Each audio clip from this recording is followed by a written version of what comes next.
Abyssal, Purish Smash, Durance of Hate from Abyssal, and this combination executed perfectly at the end of the game. From Alarak, make it a quad kill set up by that easy. Wow, did you see that mosh pit? 4-man mosh pit while on a conveyor belt. That was like a regular sushi line. Nubrag, core at 50%. Both cores are just absolutely melting. Which one's going to go down first? I think this is going to be Respect the Gooses. Oh my goodness. Ring. Oh my goodness, the ring. Jaina just pulling up everybody here. That's a 4, make it 5. And it does knock them all up. What a play! Oh my God! Somebody please clip that.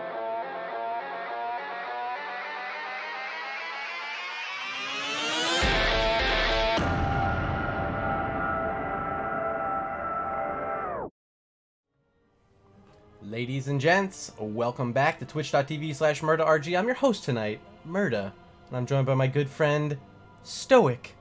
How are you, Stoic? Good. Things are a little dark tonight, but I'm doing real well. Well, it's your first time here this season. Welcome back. We did a lot of work during the off-season. We casted a bunch of Storm Division qualifiers. We did some Chili Mountain together. But we haven't been back here in a while, so say hi to the audience.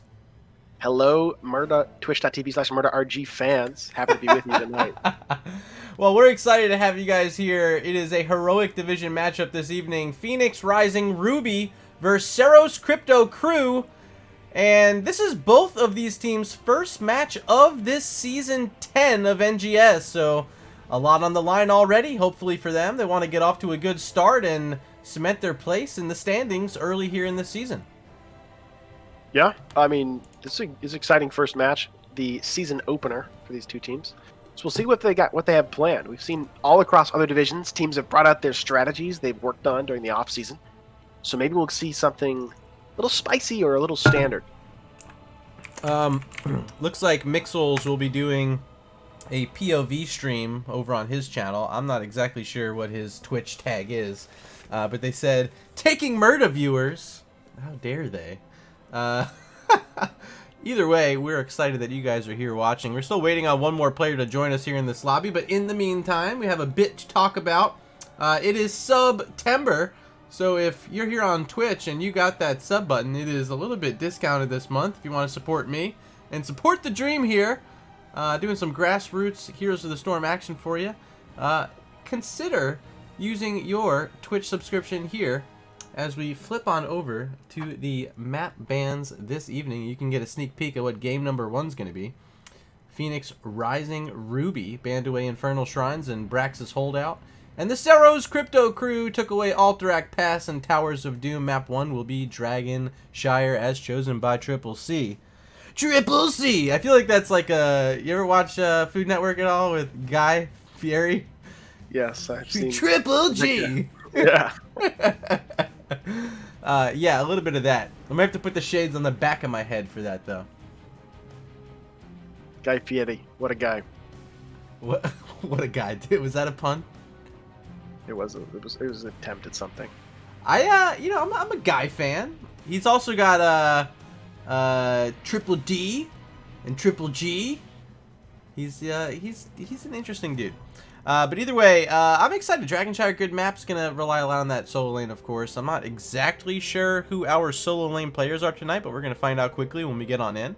There is a, I'll call him a celebrity here tonight. We got Zamil, the owner of Heroes Profile, playing on the side of Ceros Crypto Crew. Recently added to this team right before the start of the season, and I'm sure they are excited to have someone with his stature playing on their side. Interesting. You know all the secret deets there. Heroes Profile is quite the bomb. It's quite the bomb. So, Zamil, if you're watching this, that's a plug for your website. Head on over to heroesprofile.com. You can check out your own profile if you play this game. Just type in your battle tag, check out your stats, and profit, I guess. I don't know what more you can say about that. Yeah, look for yourself on those leaderboards, too, of roles and heroes, and it's quite fun. You can see if you're the number 2 Johanna at Season 1 of 2020. Is that you? I did make a stint up there. Oh. The Johanna 1 trick. I also play a lot of Johanna, so I guess you're in good company. I think most players at one point have said, "I'll just play Johanna," because you just have to hit some buttons and you're just super strong. Well, if you viewers at home know, we have a rule here. If Johanna's on your team, you're going to win the game. That's who Stoic's going to pick every time. I have changed since her nerfs, and This since is the true. rise of some other people. The Johanna rule has kind of become a Johanna theory. Okay, fair enough, fair enough. So those are going to be our maps tonight. You see the 4 bands, you see our map number 1 pick. We are just waiting on our captains to give us the green light to get going into this game, and there it is. Game number 1 about to begin. Dragon Shire. I imagine we'll see the high priority onto Rexar and Urel, either as picks or bans. They've already been very popular this season across divisions in Season 10 of NGS, so we'll see if they make a stint here on the all-important solo laning map of Dragonshire. Beautiful holiday in chat. Checking out who the casters are tonight. I am Murda, joined by my friend Stoic, of course. Hit those buttons to follow if you're not already following Stoic. And says, good luck, Nathanatos. I think that's how you pronounce it. Nathanatos? Maybe it's Nathan Autos. Since you got me turned on to Hades, I would say it's Nathanatos. Nathanatos! Yes, that's gotta be it. TLV is our first fan of the night here on D-Shire. Ooh, and the Samuro? No, they don't want any of that Samuro cheese. Are these the bands that we're talking about in the lobby?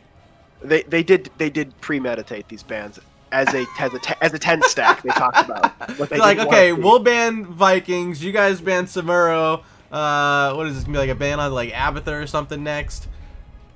Medivh, maybe. Just Medivh? take out all the heroes. The annoying heroes that are hard to play. Admittedly, I wasn't paying too much attention to the lobby chatter. It's going to be Imperious banned out here by Phoenix Rising Ruby. Interesting. I wonder what the next play is here. It seems to be so scary to let through a Rexar, but then again, we've seen how good Artanis can be against a Rexar in that top lane. There's the Abathur ban I mentioned. I thought I saw his name brought up in the chat. Jazzy picks up ETC as the first lock of the match. Well, this guy brings the Megadeth. It's ETC. It's Jasillo, and he is the captain for Phoenix Rising Ruby this season. I believe last season as well. They took it pretty deep last year. They went all the way into those playoffs in Division A West, but now they've made the move up to the Heroic Division. So a bit of a stronger opponents maybe this season for them as Diablo and Urel are selected. Interesting. Urel here, which maybe makes Rexar not as attractive an option. Urel can do a little bit of the bullying of the bear and his friend that follows him. Ooh, double dog pickups. Greymane Rhaegar. Woof woof. These are two of my favorites. Greymane, probably my favorite auto attacker in the game, and Rhaegar among my 2 favorite supports. It's Brightwing and then Rhaegar, but I do love me some of that green orc boy. So this is an interesting pickup. Phoenix Rising Ruby has drafted themselves a comp that can go in and they can get a slide on somebody. Then Greymane can drop that blow up, and Rhaegar can follow with a little chomp at the heels. But Rhaegar eventually, in a sustained bottom point fight on Dragonshire, eventually will run out of mana and sustain for his team. This is very true, and I think this ban right here could end up being important. Seeing that Diablo on the other side, they got to figure out ways that he can't be healed up. I'm thinking an Ana ban here would make a lot of sense. It's a big, easy target for those healing darts, and that's exactly what they're thinking as well. Ana has been taken out by Phoenix Rising Ruby. Yeah, I think the Ana ban is really well called out, Murder, there. I think that would have put a serious wrench in their plans. I mean, has interrupts, has good disengage. I was going to say this has got to be a Deckard pickup. Those potions in that bottom area, the Ruby value, if that's what they do go for, can be so strong with a Vala to back up that Diablo. So 2 picks left. They need solo lane, and they need probably some sort of mage, some burst damage, something that can also help take care of Diablo. I wouldn't hate the Tychus, actually. Bigger they are. Instead, it's Raynor. This I actually disagree with. I think Tychus is the clear better pick here up against Diablo, but Raynor can do decently. I just probably would have gone a different direction with that final pick for Mixels. I can understand why you wouldn't want to pick Tychus into this. He's going to want to set up in turret, where Deckard can really make that hard for him with those the triangles and the squares that he can drop. All right, fair enough. Differing of opinions here behind the booth, but I got to see what kind of differing opinions you guys have in chat. It's time to open up our game number 1 poll. I got to find out a very simple question. Who will win game 1? Will it be Phoenix Rising Ruby or Ceros Crypto Crew? Head on over to chat right now up at the top. Select the team you want to win and hit submit. Stoic, I know you are from the Phoenix Rising family of teams, but if you had to pick a winner here for game 1, what's your pick? I don't know. I think that the Ceros Crypto Crew's drafted an interesting double support hyper carry Vala comp with the Deckard Ariel for the pocket heals from the Ariel. I'm interested in what they've got coming, but I think that Phoenix Rising Ruby here takes this just on being a little bit more standard, and I think they can eke out a victory here in map number 1. Sure. Okay. Well, if I got to give a pick, yeah, I think it's the Diablo side. There's going to be a lot of hyper carriness needed here with the double support onto this Vala. We don't see too much double support, but when we do, it's usually with the Vala. So, interesting. I'm going to give them a shot here, game 1. My vote is for the Ceros Crypto Crew. All right. Split down the middle. And let's load on in. Scales. Game number 1, introducing the team on the left-hand side. We got Jasillo, the captain, on ETC. Reb's going to be playing the Gray Main. Dana Lore on Rhaegar. Gojira on the Chen. And Mixels on the Raynor. Give it up for the guys in red. They're known as Phoenix Rising Ruby, but they are the blue team tonight. And in the actual red trunks, we have Juan Pablo 64 playing Ariel. Nathanatos on Yorel. And N1 K0 playing Diablo. Zemo playing Deckard, and I feed, hopefully not doing so, on Vala. It is the Ceros Crypto Crew. Now, when I say the guys in red, I mean because they're Phoenix Rising Ruby, right? That's what I was referring to. Not that they were the red team. Hopefully that clarifies my stupidity. And little known fact, Juan Pablo 64, I used to play with this guy a long time ago when I actually played competitively here in NGS. Juan Pablo, he was on a team with me for a bit, so a bit of a history with me. I actually got to play a bit of ARAM with him the other day. Good guy. Excited to see how he does here in week number 1 as Nico's falling pretty low on Diablo. Without a lot of souls, got to be careful. There are a few potions on the map and a couple healers to make sure he doesn't actually go down. So no first blood yet, but Reb under the sights of a few heroes. Ariel trying to chase him, but Jasillo with the save. Yeah, Jazzy here with some excellent bush slides, looking quite strong to keep the team safe. Almost getting that Diablo down, but the double heals. With no souls, Diablo is right back up to full. And taking a look at some of our talents, will be Exterminator for Raynor. Already you see Mixels on this siege camp right now, helping out Phoenix Rising Ruby get their first camp of the game on the opposite side of the map. A little late to the party is iFeed and Zamil. See if any sort of rotation wants to come in and interrupt that. They gotta know they're there. Very standard to be on that siege camp early in this game, and ETC is walking over to check it out. Now Diablo's going to try to protect that path, and that probably will be enough to keep them out of there. Definitely, they were a little bit late, but blue team's not able to punish that lateness. Here we go. Nico looking here for a possible shadow charge over the wall. Not going to find it. Yorel and Chen just kind of dueling all across this top area. Yeah, we haven't checked out this top lane yet. I'm going to say it's Gojira, with more of an H sound on that J. Oh, it's got to be Gojira, like Godzilla, right? Gojira? Yeah. Okay, so it's Japanese. That's my guess. Okay. See, I'm not sure. So maybe I just say Gojira like an American. Probably. Chen's gonna be able to take over the Sunshine up top. Down on the bottom, though, Vala, with all that hatred, stacking away and firing a bunch of those arrows out of the quiver at a plenty amount of heroes. It's Reb diving in, Worgen form, and has to immediately walk away, falling pretty low on health with just a Rhaegar as the healer. It's gonna be tough to keep the Grey Main alive as compared to the other side with both these Deckard Cain and Ariel supports. Yeah, and you know what? With this kind of like forward-moving comp with the ETC, the Chen, the Rhaegar, the Grey Main, like that's a lot of Ruby value, as we've seen Deckard picked up at level 4. Oh, Reb with the body blocks on Diablo there around the dragon Shire Shrine at the middle of the map, able to provide enough room for Chen to hop inside the DK to start off this game before the 3-minute mark.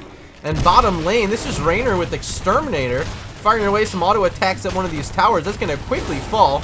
No big response here as they're trying to play defense against that DK. It's Diablo flipping ETC over the wall. Sidewall's pretty low. Might be able to get away from here, or will he power slide through Diablo and does make it out. Wow. Way to stay cool there. I would have just gone and auto attacked myself all the way to death. Big Boot sending Vala back now as the DK is trying to get as much value as possible. There's 15 seconds remaining and 30 or less than 30% now on the health bar. Will be enough to get through this wall. So that is 2 walls during this first objective. Big success here for Phoenix Rising Ruby. Yeah, 3 towers in total is not too shabby for this, you know, sub 3-minute starting of the Dragon Knight. I think Ruby should be pretty proud of their performance right now. Now Reb and Gohira in a little bit of a battle with Yrel. How'd you pronounce it? Nathanatos? Nathanatos, yeah. Nathanatos, right. Yeah, that's got to be how you pronounce it. 100%. I'm not sold on Gohira or Gojira. All right. But you can Google it after this match. I'll probably ask him after the game, maybe. Definitely worth it here. Red team looking like they want to invade as for under this camp. Ooh.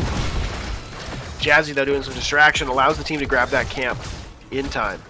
Beautifully done. Other side, they still haven't started their siege camp. To start off the game, they were a little bit slow on it as well, but there goes IP playing the Vala, getting to work, going to be joined up by Ariel and Deckard Cain, as Diablo is just going to hold this bush. ETC is able to walk through this time. Oh, they're not even checking it out. They're giving it up. They don't want it right now. They want to try to find this Yrel, maybe. I don't know. I thought maybe that was a clear chance to invade that, but they didn't go for it. Yeah, I think maybe not wanting to take the risk of like a, you know, an equal footing fight. Maybe they thought they could grab that Yrel. Good scroll of ceiling, going to lock in Greymane as Rev continues to auto attack away in human form, trying to get some of those attacks off onto Deckard Cain, but Ariel, she's got plenty of hope in that meter, able to bring Zamil right back up to pretty good health numbers. And it's seeming impenetrable right now, honestly. They keep doing a lot of damage and then it's just quickly healed up. Like, how do you really deal with this right now? Maybe finding a big power slide is going to be the play, but no, Nico actually stuns Jusilo behind his wall there. Oh, IP dropping extremely low, not able to peel for the tank as Jusilo had to use a slide to escape. Nico trying to find another clip. That's just Reb being Reb, honestly. A veteran player. He's played this Greymane plenty of times before in his career. Hopping right on the target they know they have to kill. It's Vala. She's got the smallest health bar. The easiest one for them to take out. And now with level 10s, the rest of the game's going to be much easier for them. I was a bit surprised to see that we found First Blood before the level 10 mark, because really this comp now for Phoenix Rising Ruby is a much more potent composition with the help of that cursed bullet that Greymane has access to. ETC stunned on the wall here, but the 10s have been popped. Bloodlust is out. Beautiful Bloodlust. Now the mosh pit, but Crystal Aegis gonna keep Deckard Cain there for just a minute, still trying to get the kill, and they will. It is a double kill for Phoenix Rising Ruby. Vala having to use both charges of her Rain of Vengeance there means that this Bruiser camp, they could push up with this, but it looks like instead they're going to want to get a quick cap on that Dragon Knight as Gojira is going to finish the channel mid. Yeah, Gojira does get their second Dragon Knight of the game. Already started off this game early, doing some damage onto this mid-fort wall, and now with 5 heroes here, including that Dragon Knight, they should easily be able to take this fort down, making it the first structure of the game. Mincemeat of that fort. Yeah, excellent penetrating round from Radar, stopping that Yrel engage. I think that was a Gladiator's Medallion from Jusilo, keeping him out of that stay a while and listen. The APOC came out as well, a beautiful combo from Diablo, but it wasn't enough to take down the cow, as they're going to make the rotation down towards the bottom lane now. DK still pretty healthy, 44%, and 25 seconds left to go. This could easily be a 2-fort objective here for them. Yeah, I think that's what they have their sights set on that. Jazzy stunned against the wall here. Michael on Pablo 64, but it looks like the Dragon Knight's going to fall. But with just enough damage, they will take out this bottom fort. Beautifully done by Phoenix Rising Ruby. Now Cursive Bullet onto Diablo. Nico able to charge through onto Justillo. Here's that Bloodlust again. And Ariel has to pop that Self-Crystal Aegis. A panic pop there. And now the barrel keeping Deckard Cain from going across the wall. Gojira from downtown with the barrel from Chen. Oh, you know, this double auto attacker comp is doing extremely well, but on the back of this Bloodlust. I mean, the heals are strong, but the damage is stronger. The Bloodlust has been the topic of discussion here so far. Danalore. We haven't seen too much Rhaegar recently, but with a comp like this, they're really making a case for it. And during draft, you know, I kind of did give them a little bit of crap. I was like, you know, I think maybe the Tychus would have been a better pick. But now seeing the Bloodlust, it all makes a lot more sense to me. Here's that Curse Bullet again, but Ardent Defender comes out in response. Can she leap away? Yes. They want this fort. They stole away some knights. They have a bit of protection right now. And they're going to be in trouble if they don't get this done now. Big APOC through the stay along and listen. Stunning 2 heroes. ETC pops, or gets a cleanse from Rhaegar rather. Now the mosh pit onto absolutely nothing. Fort still alive, Stoic. Yeah, wow, this is pretty ballsy here under this fort. The spell shield has now fallen. The fort's still up. Gogeta taking some damage from that. Wow. They make it out. They do after a pretty crazy tower dive. No kills found by the CCC crew. Well, that's the trouble, okay? You bring double support, and what does that mean? It means you're not taking 2 assassins, and you gotta rely solely on Vala making it happen. If you go back and watch that play a bit further, I mean, it's just Vala not being able to do enough. God bless her. But that is a big fat panda bear that was soaking a lot of that damage from the tower and really made her job a bit harder when the rest of the damage was safe. Yeah, I think also, like, when you think about this, with the Quicksilver bullets, Vala's range is absolutely minuscule compared to the range of Raynor and Greymane right now. I mean, she's 20% less. That's a good factor as well. You're exactly right. As Sunshrine's in control of Phoenix Rising Ruby, they're also going to take control of that top lane fort. They're third of the game, and now there's a bunch of fountains missing as well, which is going to make this much more difficult for the Ceros Crypto crew to really stand in there and take sustained fights without being able to drink from any wells. But here comes Diablo looking for a fight. Has the APOC available right now, but the barrel might be a disruptor. Here comes the Bloodlust again. APOC a little bit late. Doesn't stun any targets. Crystal Aegis coming out yet again. Does some damage, but Samil might be in trouble. No, able to keep walking away. Or does Rhaegar have the kill? Rhaegar's going down. First kill of the game for the Triple Cs. Yeah, now without their solo support, they're going to think about disengaging here. Encore has been doing a little bit of zoning. Gogeta is going to make his way out of the bottom. Mixel's, though, going to get hammered back in by the Thanatos. And there's that Vala. Pop! That mace was beautifully placed by Nathanatos. Like, on the money, keeping him in that scroll ceiling. Making it look easy. And now they have control of this Moonshine down in the bottom lane, and with Yrel going up to the top lane to deal with this Bruiser camp that was pushing for a while. It got through a wall and a lot of the health on those 2 towers.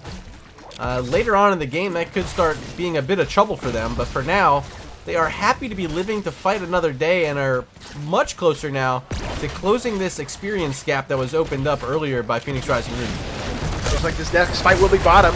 3v4 now, soon to be a 4v4 with Danalore showing up. ETC finds a mosh onto Diablo and Ariel. The healing from Decker, though, is going to keep them both alive. Yeah, they're not getting kills here. It's ETC falling down first. There's the Crystal Aegis. It's going to do some damage, and Juan Pablo is down. Or excuse me, no, that was Danalore, excuse me. Juan Pablo is the one doing all the damage with that Crystal Aegis. Nicely done. The first double kill of the game here for the Ceros Crypto crew. So now here's what I have to think. Was this what's originally planned? Like, did the CCC crew say, we want to run double support, or did they say, you know what, rather than a mage, we want to pick up some blinds, and Ariel's going to be our best bet for doing that. We could transition this to a hyper carry comp. I gotta wonder. I'm not sure. Because we've seen a slight turn in the tides when Ariel picked up that blind at level 13. Yeah, trying to look at some of these builds. Yeah, Blinding Flash. I think maybe you're exactly right. That must be it. Here comes Diablo, finds the Chen, But the Cursed Bullet comes out onto Nico. Already dropped that 50% health. It's eye feed, stuck on the wrong side of the fight. Chen doing his job yet again with that barrel. Looking for more. Here's the Bloodlust coming out now. Jasilla should have a power slide shortly, and they have Diablo kind of surrounded. They're still leaping around, trying to make sure he cannot get away. Crystal Aegis in response, but Nico is likely to fall here. Yes. Oh, It's a double kill for Phoenix Rising Ruby. as a Deckard player, I feel that seeing so many potions. Just in my heart, I'm screaming, Diablo, get to a potion.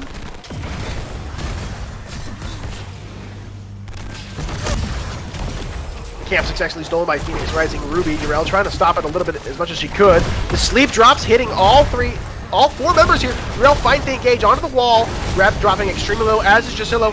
Ardent Defender is popped, but the stun finds 3. You can see will not make it alive. That aerial damage coming in clutch there, ending that mosh. Well, they have access to both of these shrines. Diablo's going to be here in time to interrupt Mixels. That's a risky try to grab there. I don't know if he knew Diablo was about to chase him down. But he's going to continue trying to channel, and this time he gets it! Unbelievable. We got to look at bottom lane, too. There's still Siege Giants pushing during this, so they can split into a different lane and get some extra value or join up with it. Looks like joining is what they would rather do here. Yeah, I mean, this is to protect the catapult right now. Or a little bit of dancing, actually, coming out of the Rainer. The DK's dancing? It looks like a little bit of either BM or indecision or just waiting till ETC joins up. One of those three. 45 seconds left on this Dragon Knight. Urel's looking to see what she can find, though, while ETC is still just shows on the mid-wave and is going to now join up with the rest of his team. Well, they used a lot of the timer, but, you know, even at worst, it's a denial of having Ceros Crypto Crew get the Dragon Knight for themselves. So now with ETC here, they're finally ready to go. If they get a wall, I'm sure that's going to be good enough for them.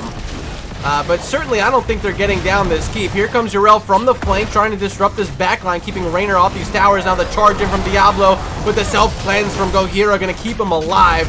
Tower will fall, and the mosh pit has been thrown down. Diablo is dead again. A 55-second death timer with everyone from the side of Phoenix Rising Ruby surviving. They could be looking for some more damage onto the structure soon. Yeah, Jazzy dropping quite low here. Oh. The only front line left. Reb taking some damage. Urel looking for that kill. Finds the jump and the hammer. Reb now double-digit health. Will fall to the Ariel whip. Ariel picking up quite a few kills here. Mixel's going to be also trapped here. Looks like this is CCC's chance to run it down bot and get some structure damage. Nathanatos just made that look easy. Goomba stomping all over that retreat. Triple kill for Triple C. They're going to get their first 4 of the game down, and with these long death timers, I think they get a keep wall, maybe even a keep out of this. Vala's ready to go. I mean, she's here. That's all they need. They have the supports with them. They don't really care about Diablo right now. They don't need it. Urel's here. Yeah, I mean, and also, like, Juan Pablo is going to have infinite energy generation. They're not dependent on mana here to burn these buildings. We're already through the towers. Now heading on to the keep. There'll be some bruisers in the top lane for Phoenix Rising Ruby, as Deckard's able to walk through the barrel with the medallion. That's another nice play. Holding on to Ardent Defender is Urel, but she's going to walk out and save that cooldown, instantly mounting up and retreating. Keep still survives, but they got about 25% down on it. My beloved is gone. Structures are equal here. Red team needs to put up a defense on this top bruiser, while top lane's not that important. I mean, an uncontested bruiser camp and catapult can do a ton of damage. Yeah, and it's got to be quick. Someone looks like they're heading that direction. I don't know if they're going to go all the way to top lane. They're going to group together onto the siege camp. Let's take a peek over there as the knights are just now approaching these towers. I think Urel gets here in time. Well, they're going to lose the towers, but save the keep.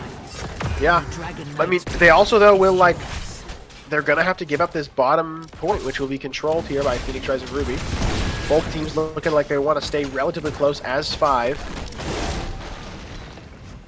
I mean, it's 20-20, 8-8, 20 minutes into this game almost. It could go any direction really fast. Yeah, I like them sticking here in the spell armor, try to find a fight They have their level 20 talents now. ETC's going with the Storm Shield. They actually have double Storm Shield, also with Rhaegar making that selection. So a bit more defensive in these fights so they can sustain just a bit longer. Oh, they see Yarel, but she's able to walk into that little hedge maze, I guess, whatever you want to call it. Barrel coming out from Chen, keeping everyone else back. But they didn't find their attack with the help of those knights, and that's likely going to be it here for Phoenix Rising Ruby. They're ready to retreat. Yeah, a couple of cooldowns traded. You know, the barrel for the APOC is... Oh, but there comes the Hellgate. Oh, can they find the pick? It looks like the damage being traded here. Gladiator, or the Ancestral comes out. Oh, Bloodlust comes out. Yeah, but the Stay a While and Listen slows it all down. That was a beautiful medallion coming out from Reb, keeping himself alive, but now you have ETC dead, and make it Rhaegar as well. This double support has been working out, and a lot of it has to do with Yarel. They're getting another triple kill, still chasing down this Chen.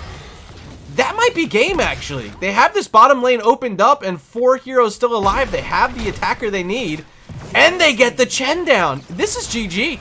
That's it. Looks like Reb was going to try to grab the Dragon Knight, possibly for a defense, but it's going to be denied. Oof. You know, I wonder if Gladiator Warshout would have done a better job than that Storm Shield at that level 20 fight, because you're right that the Deckard ult completely nullified Bloodlust. I mean, 20 plus seconds. They have to figure out a way to kill Vala, but Ariel's just sticking right on top. Now they're turning their sight onto Greymane. All right, it's a mega kill. Game number 1 is over. Mega kill. Unbelievable turn of events to close out game number 1. The Ceros Crypto crew will take the lead here in the set. Wow. I mean, definitely Phoenix Rising Ruby was running the pace of that game, but excellent job from the CCC staying in it the whole time, staying calm, cool, collected, and ultimately finding a moment and turning that game on its head. Well, we're going to take a look at this match summary brought to you by Nexus Gaming Series. Greymane did a lot of work, 115,000 hero damage, but it's not enough when you have those sort of late game plays coming out from Nathanatos. 0 deaths in the game, 23,000 XP soaked, doubling everyone else in the game. I think he's our game 1 MVP. Do you disagree? No, I think Yarel definitely provided a good amount of disruption and distraction. I think definitely held their own. So we're gonna take a quick look at this talent screen, and you know, that was a really good game. I thought Phoenix Rising Ruby had it going their way. They had the lead. There was a couple fights right around level 15. Maybe they should have held out, waited for a talent tier advantage, and then taken a fight, but instead ended up costing them, and it was all downhill from there, really, with this double support comp, this hyper carry Vala comp, starting to shine at the right moments for the Ceros Crypto crew. Ladies and gents, we'll be back in about 2 minutes with a game number 2. But before you go to this break, I want to say thank you for being here. If you're not already following the channel, hit that follow button, and we'll see you back right after the break.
Welcome back in. Game 1 was lit.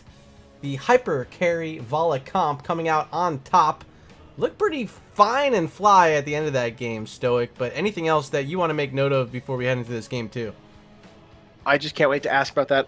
If we have an interview, I can't wait to ask about that RL and hear the thoughts around that double support. Yeah, I think you might be spot on. Having the blind, it also helps shut down the Bloodlust because, I mean, you're looking to do auto attacks during that. So that tech pick at level 13 for Juan Pablo 64 playing the Ariel, I think really made a lot of sense for them.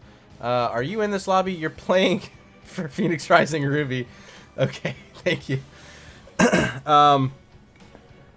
Yeah, game 2. I guess I can set this up and actually put the map win as well. Ceros Crypto Crew won map 1. Apologies there. Game 2 is going to be... Well, here, I'll show it to you. Map band screen. Here we go. Game 2 is going to be Tomb of the Spider Queen. Interesting. Another 3-lane map. Wave clear going to be of the utmost important here. The utmost, for sure. Yeah, I think that's really the secret of this game. If you can control the lanes, you force the other team to rotate after you, which allows you to set up picks or deny experience, which means you're also denying gems, which is complete denial of objectives.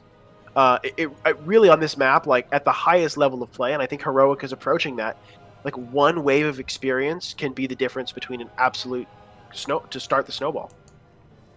I was just checking out the Storm division is going on right now. Regen's playing against C-Ton, currently up 1-0. If you want to contribute to the Storm division prize pool, exclamation Matcherino in chat if you want to find the link there. Game 1 was won by the Crypto Crew Triple C. And we're about to get ready here for game number 2. We have a ready check in from PRR. Just waiting to hear back from Juan Pablo. And I suppose us. I'll throw our R out there, Stoic. The players were really waiting for that one. Alright, looks like they're going to want 1 additional minute. Something happened to my poll. It says content does not meet guidelines. So I wonder if one of my abbreviations is offensive. PRR and CCC.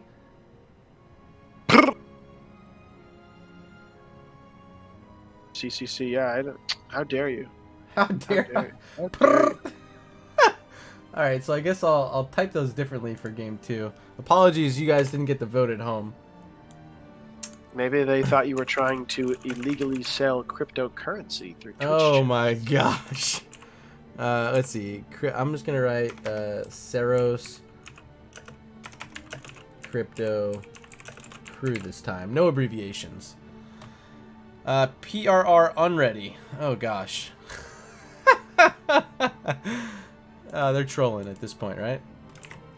Alright, I'm R again. A wise man once said to someone else that I overheard, if you've got a chance to use the bathroom, you might as well take it. Yeah, you got to take that every time. Every time. Gohira saying ready. Okay, now we just need to see the ready from Juan Pablo. Or I suppose they just launch it. What's the worst that could happen, right? Yeah, I mean, you just launch and no one's ready. That'll be fine. Just miss bans. I mean, bans aren't important. Like, who needs bans? You know, like, I've seen teams intentionally not ban before. Exactly. I mean, like, Chromie didn't even come up in this map. Like, they're not worried about bans. Yeah. Like, how does Chromie get through? I don't know. No one picks her. You know, that might have been another decent pick there for Phoenix Rising Ruby in place of the Rainer. But, I mean, they showed they wanted that Bloodlust. It did pretty well. I'm not going to say it didn't work. Yeah, I mean, they were definitely all in. And as you meant, like, they were really, until level 13, they were absolutely dominating the pace of that game. So it definitely worked for him at the beginning. Okay, looks like Juan Pablo's back. So we should be good to go. I think. All of you at home, appreciate your patience. Thank you for all of you who are here in attendance. If you're not already following the channel, don't waste your time. Hit that follow button. We're going to have NGS matches all season long. This is my 3rd of the season already, so if we stay on this pace, we're looking at like 40 to 50 matches by the end of this thing. If you want to catch all that action, you're gonna want to be following here. Stoic's usually with me, so if you like him, you can hit follow for him too. He's basically my sidekick at this point. Yeah, baby. Yeah, baby.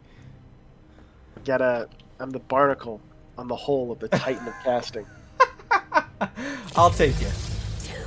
Game 2 draft about to begin. It is Tomb of the Spider Butts, and with Ceros Crypto Crew up 1-0 and Phoenix Rising Ruby behind, we're gonna have to see a change of plans here. I don't know if the Bloodlust comp is what they're going to bring out here.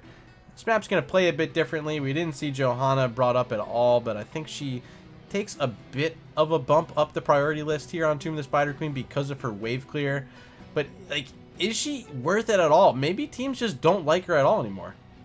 Yeah, you know, she definitely has fallen off. It's funny because, like, a Bloodlust comp is so mid-season 9 NGS. That was all the hot. Definitely fallen off, but maybe we're going to see a blast from the past and see a Johanna here prioritized, as this is maybe her best map. Well, Nathanatos getting that Imperious band away now for the 2nd game in a row. Looks like Phoenix Rising Ruby may have done some homework, as you guys in chat let me in on the secret that he is a pretty good Imperious player. So now Triple C with their turn to take a ban. Game 1, it was a Samuro Abathur. Final ban was Falstead. I don't know. Okay, yeah, see, I didn't think they were going to go back to those. They want to take away Garrosh instead. I think Garrosh is so strong here in these scary vision points. Mal'Ganis also, I think, really shines in this, like, kind of when you have to rotate between mid-top and there's, like, all those scary places that a vampire could hide. Both those two spoopy tanks do quite well in this map. Final ban coming out of PRR. Spoopy is so, like, mid-season 8. Okay, well. May is the target fan here for Phoenix Rising Ruby. Just one left here at the top half of our draft, and yeah, again, I don't think it's the Samuro, I don't think it's the Abathur, I don't think it's the Falstead. Maybe they take away, like, the Greymane. That was pretty decent there in game number 1. You know, you can just ban out the Chromie. I was gonna say, I think it's an ETC. It's got to be the tank choke. Oh, well, you're right. That's exactly what happens. Means Jasillo wants that Diablo this time. We got a raid coming in. This one from the Crushinator. I just got to watch the Crushinator's interview that Bashing did. It was quite the listen. If you haven't checked that out yet, head on over to the Nexus Gaming Series website. Check out the blog post where Bashing interviewed 3 different casters. It was Arrow, Slexia, and the Crushinator.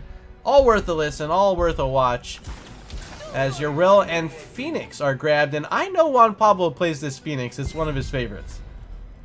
I'm a little surprised here. Nico not grabbing a tank in this slot, which means that Phoenix Rising Ruby can continue a tank choke.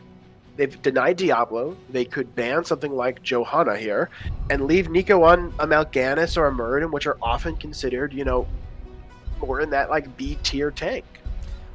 So, what do they ban out the Johanna? It leaves open Muradin, and I've seen a bit more of Nubarak recently.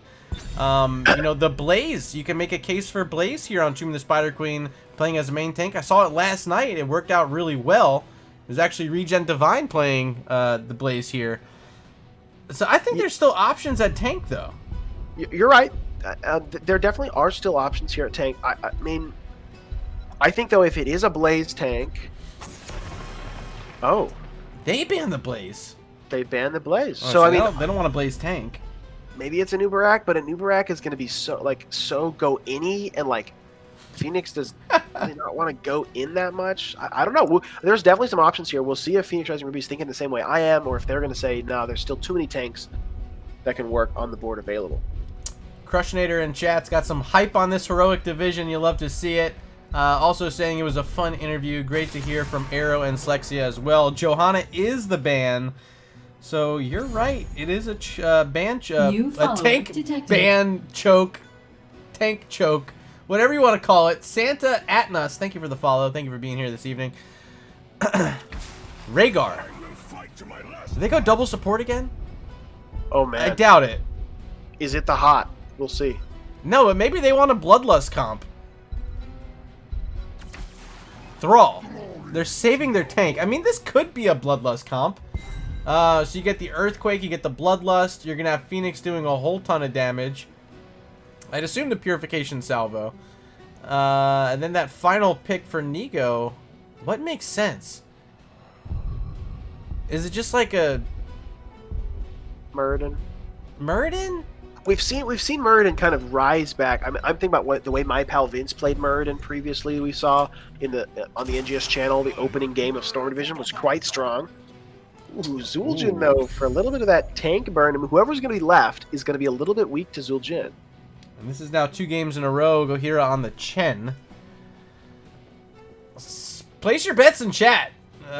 What tank are we about to see? It's got to be one of them. It's Muradin. Okay, he's ready for action. Hopefully you guys at home are as well. We got our game number 2 poll about to open up. I've already typed it out.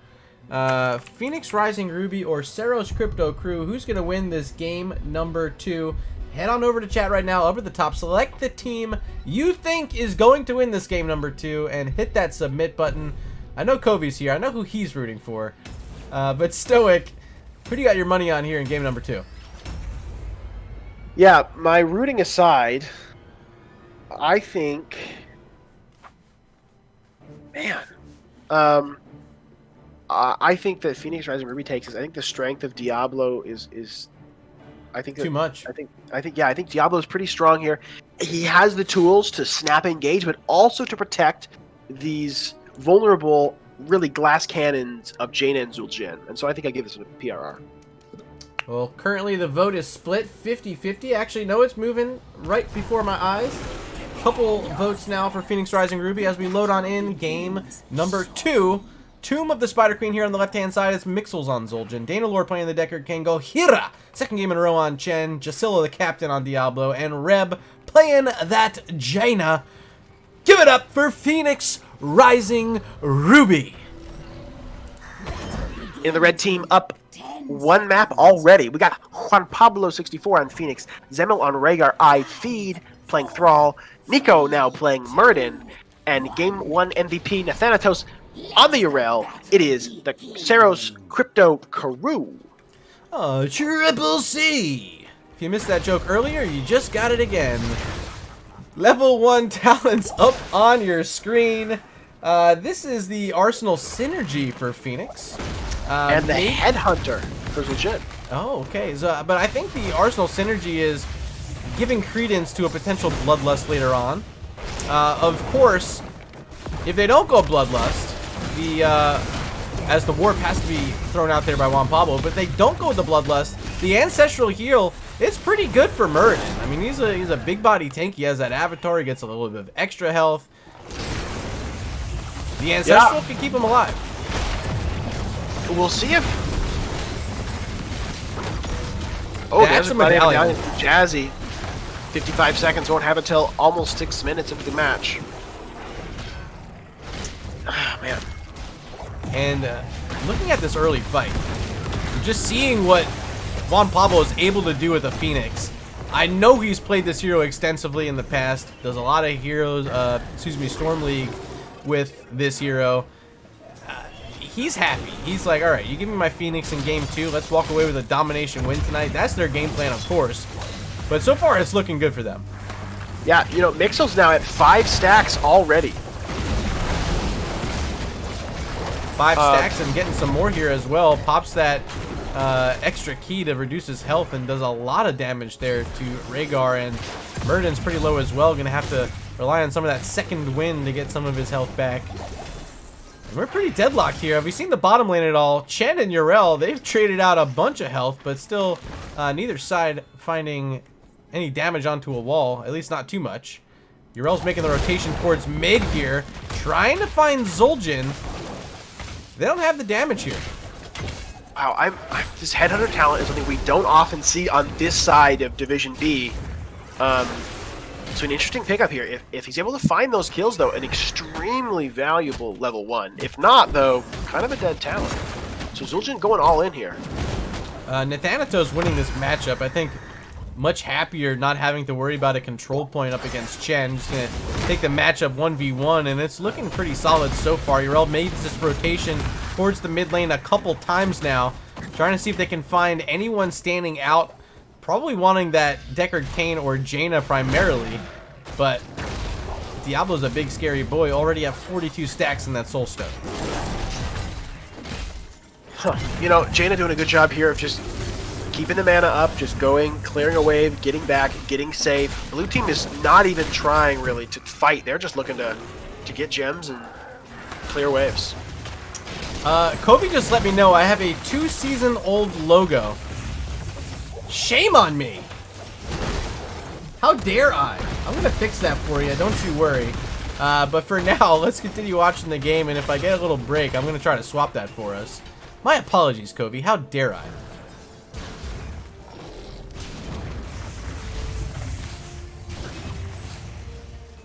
Checking back in on these talents, Zul'jin at 8 stacks. Almost 25% of the way through his baseline quest, which stacks infinitely, but through completing it there. Jaina, 9 out of the 20 globes she needs for her mana, or for her frostbite damage upgrade. Now Gisela finding a charge onto MURADIN. Has a dwarf toss out. Look at this scroll of ceiling with the blizzard underneath. IP dropping very low. Walking away with just about 200 health. It's Reb who goes down instead. Beautifully done. Drawing that first blood here just past the 4-minute mark. Still looking for more with Nathanatos making this rotation up yet again. It's Danalor, Deckard Cain, the one who's in trouble, but he drops a potion at his feet, and he's going to be able to walk away this time.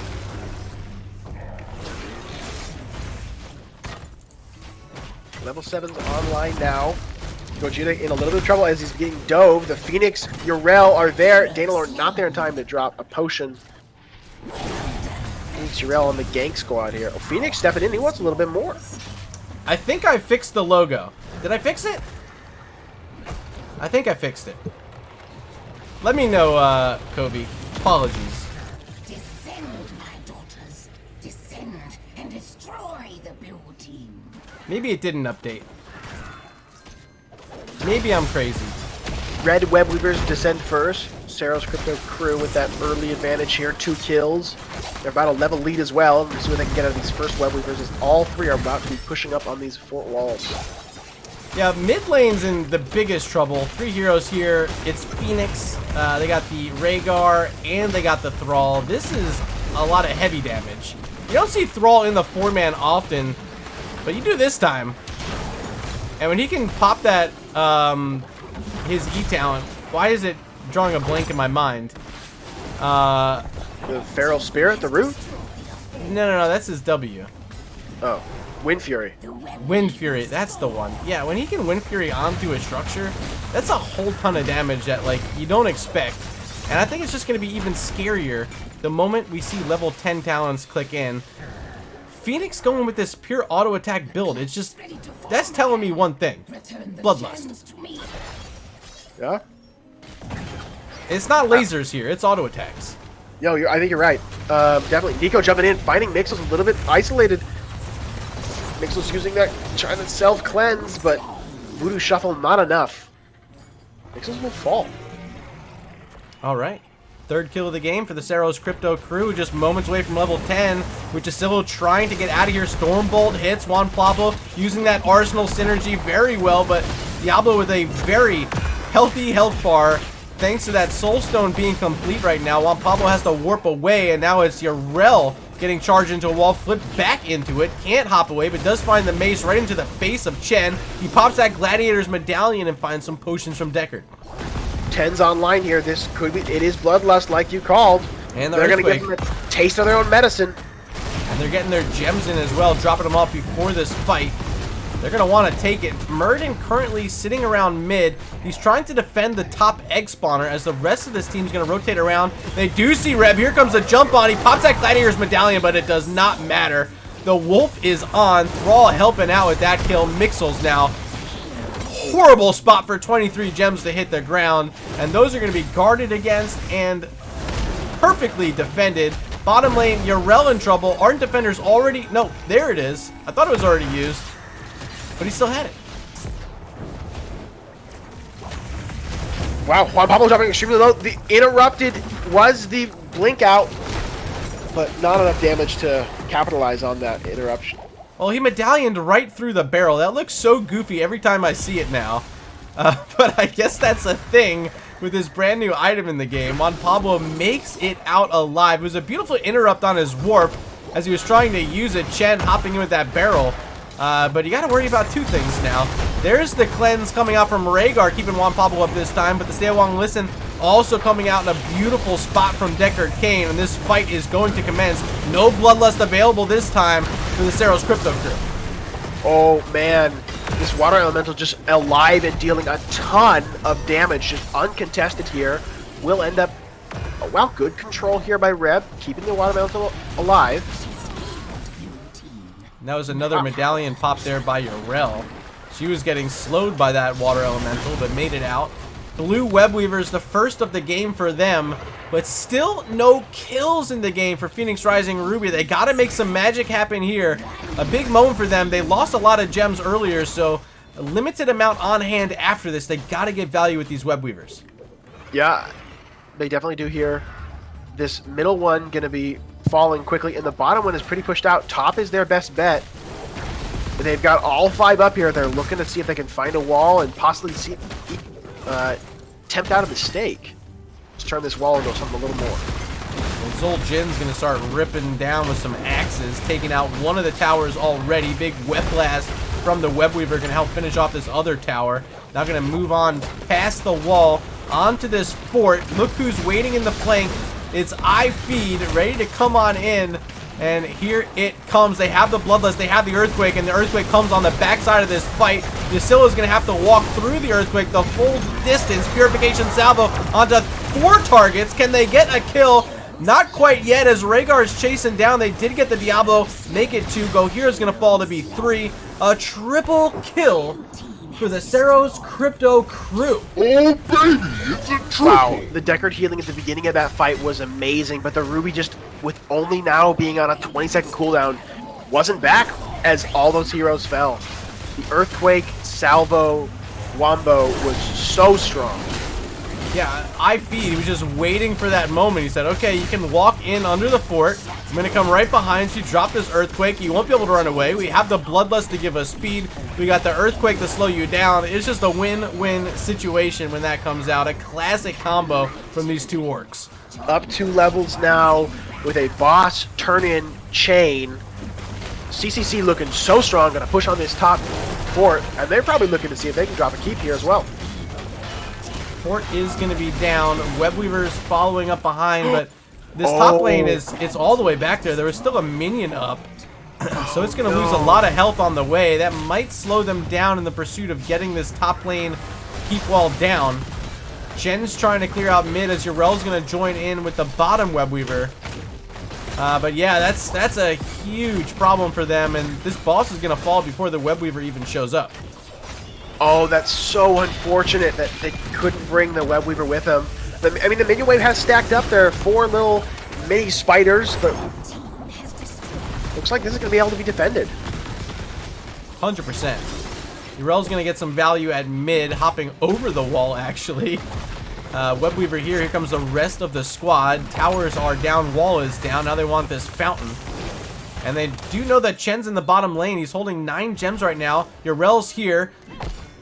Does she have the mace? There it is, into the wall. Barrel coming out, though. They knew that was coming.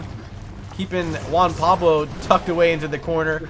And Gohira makes it out alive. Interesting. You know, Chen the ungankable with that talent. Very interesting pickup. Not often seen here. The Thanatos still with 30 gems. They have another turn-in. Exactly. They're looking to get their 3rd. Yeah, this could be trouble. Waves are now pushed up this time, so they won't have that problem they had during the last set. exactly 60 gems. They dump off every single one. They don't get to defend this bruiser camp. They're just a little bit too late. They have their combo, and here it comes. Bloodlust coming out with the APOC, perfectly placed by Diablo, slowing it all down. But this Earthquake, it's also slowing things. First kill onto Jaina, second onto Zul'jin, third onto Diablo. They want this Chen as well. They're gonna get it, and Decker Kane, the last one surviving, being body blocked out by Urel, and she's gonna let Danalore escape. But they get the quad kill, their second in a row. It's a quad kill! And no keeps are down yet, but they have a definite opportunity to take all three or the core here. I mean, oh man, 15 seconds, maybe not the core, but definitely, again, that Earthquake Salvo combo, giving that 50% damage bonus to Phoenix, just softening everybody up. Well, they're getting through one of the keeps. Looks like they're not going to be going to core as heroes are respawning. They're going to join up with Urel in this bottom lane. Webweaver still on its feet. Top lane, Webweaver also still marching in towards the keep. They want to maybe get all three right here, and this bottom lane, it is definitely going to fall. The question now remains if the top lane goes down as well. We'll find out in just a moment. Yeah, both teams kind of posturing, seeing where the other's going to go. This is a dance here, and Phoenix Rising Ruby definitely knows what's at stake. Timid without level 16 Stoic. They know they can't do much here. They give up all their keeps, and now Zul'jin rooted, gets the cleanse, runs away, and the barrel has to come out as well from Chen to help keep the separation needed for Zul'jin to escape. I think they want core. They got catapults in all three lanes marching towards this thing. 3-level lead is going to be a lot of extra health and damage for these heroes as well. Oh, excellent sleep. The APOC combo, will it hit? No. Zul'jin is able to pop the Tazdigo. Jaina, though, falls as she completes her quest here. Thrall, though, they got falls combo up again? Every time this combo's up, you can't get past it. This time, I think that Decker Kane's going to go down. There's the stun. There's the kill. There's the mega kill. GG. Game over. The set belongs to Triple C. The Ceros Crypto Crew are your 2-0 victors this evening. Wow. Coming out real hot here in the Heroic Division.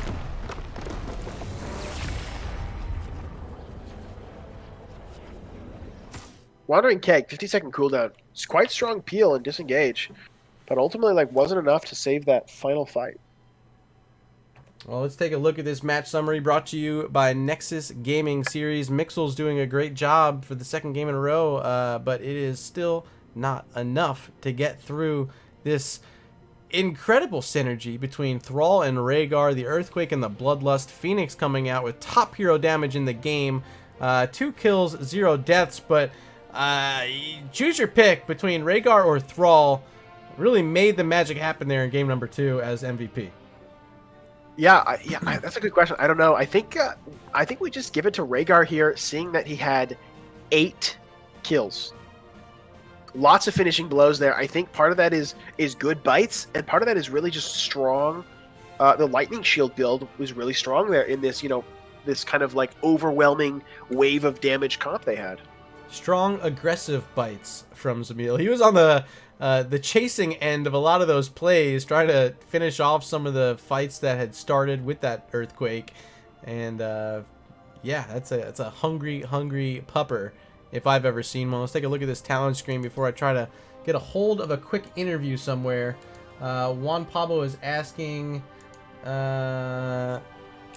yes, let's do interview. NGS Lobby 1. So that means Stoic, I will meet you over there, if you don't mind, my friend. Looks like it's time for a shout out. Oh, we got a shout out request from Dropping Babies. Shout out to Jasillo for being an awesome part of Phoenix Rising and a hell of a player. Yeah, guys, I love Phoenix Rising, and that's why I picked up this match. You guys are always coming out in droves to watch your teams play. I love to see it. A fantastic organization. Shout out to Covey. Shout out to all of you. Love you guys. Thank you for being here this evening, and hopefully we get to do it again soon.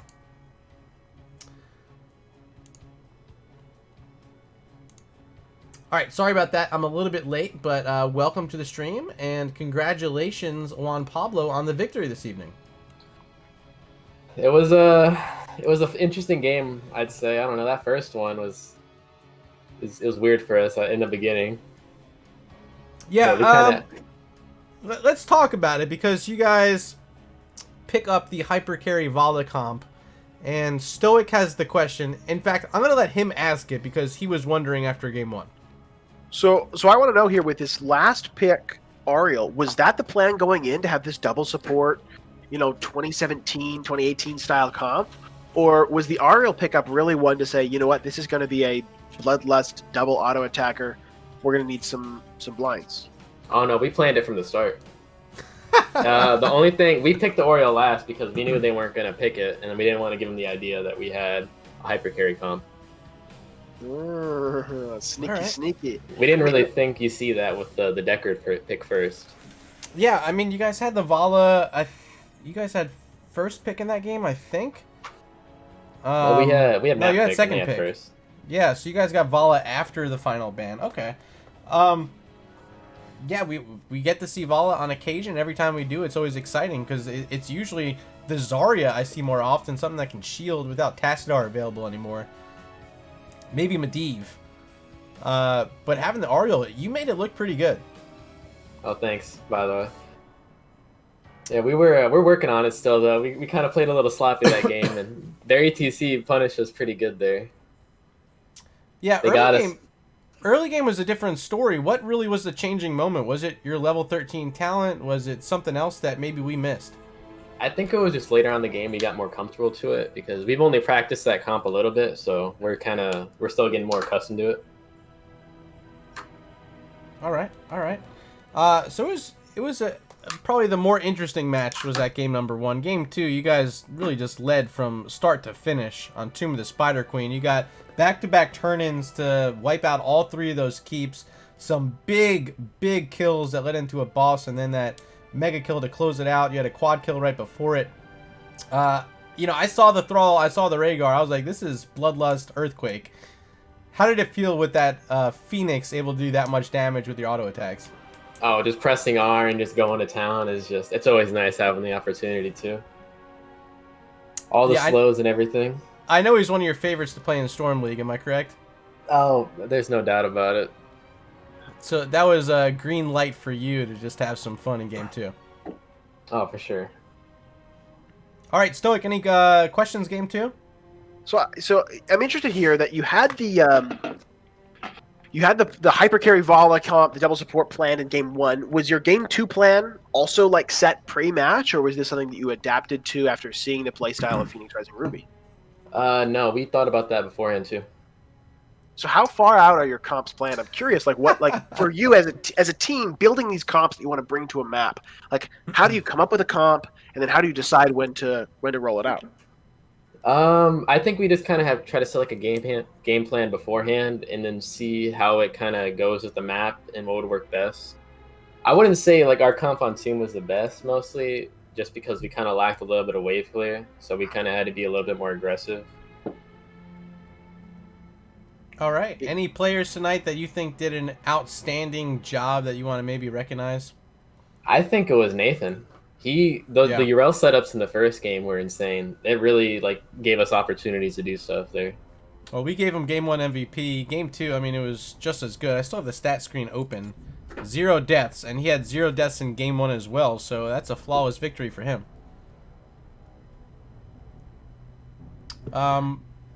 Well, I guess that's it for our interview portion. Before we let you go, do you have any shout-outs that you want to give to anyone? I just want to say, Nico, you need to stop missing your storm bolts. Oh, dang. All right. Little shade towards MURADIN.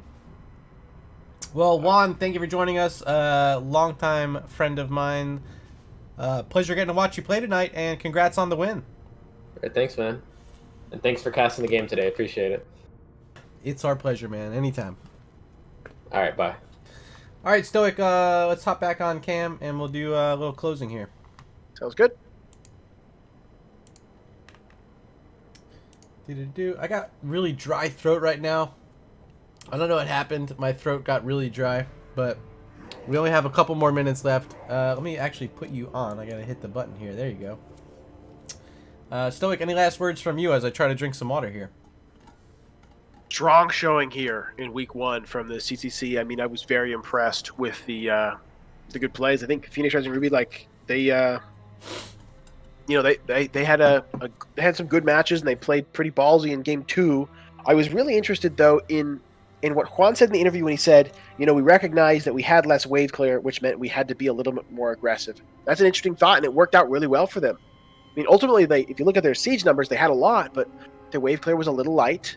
But they made up for it because it doesn't matter how slow you clear the waves if all the heroes are dead, and that's what they did. Nathanatos in chat asking why Imperius bans. I think you know the answer, my friend. Maybe next week, though. That's it for tonight. If you want to follow me, I'm over on Twitter at MurdaRG. Of course, here before you go, make sure you hit that follow button. We are approaching 1,200 followers here, inching closer towards that next goal. If you really love me, you'll hit that subscribe button before you head out tonight. It is September here on Twitch, and all the support you want to give is tremendously appreciated on my half, and I'm sure Stoic likes having extra fans around here as well. So if you love him, you can hit sub here too. He's a good guy. Either way, it's been a pleasure having you. We hope to see you back soon. I don't have anything scheduled yet outside of Monday. Let me actually get you the time and place for that. It will be Can't Connect Stuns versus Puns Upon a Time on September 14th. Is that Monday? I think that's Monday, September 14th. That's Monday, and man, Can't Connect Stuns had a fire opening. Some spicy comps. We'll see if they bring some more of that on Monday. Well, hope to see you all right back here, twitch.tv/MurdaRG. Until then, I'm Murda. He's been Stoic. You guys have been fantastic, and we will see you in the Nexus. And there's the tranquility again from Alperian, keeping targets up as Ragnaros landing a 4-man Sulfurous Smash, Endurance of Hate from Mephisto, and this combination executed perfectly at the end of the game. From Alarak. Make it a quad kill set up by that East. Wow, did you see that mosh pit? 4-man mosh pit while on a conveyor belt. That was like a regular sushi line. Nubrag, core at 50%. Both cores are just absolutely melting. Which one's going to go down first? I think this is going to be Respect the Gooses. Oh my goodness. Ring. Oh my goodness, the ring. Jaina just pulling up everybody here. That's a 4, make it 5. And it does knock them all up. What a play! Oh my God, somebody please clip that.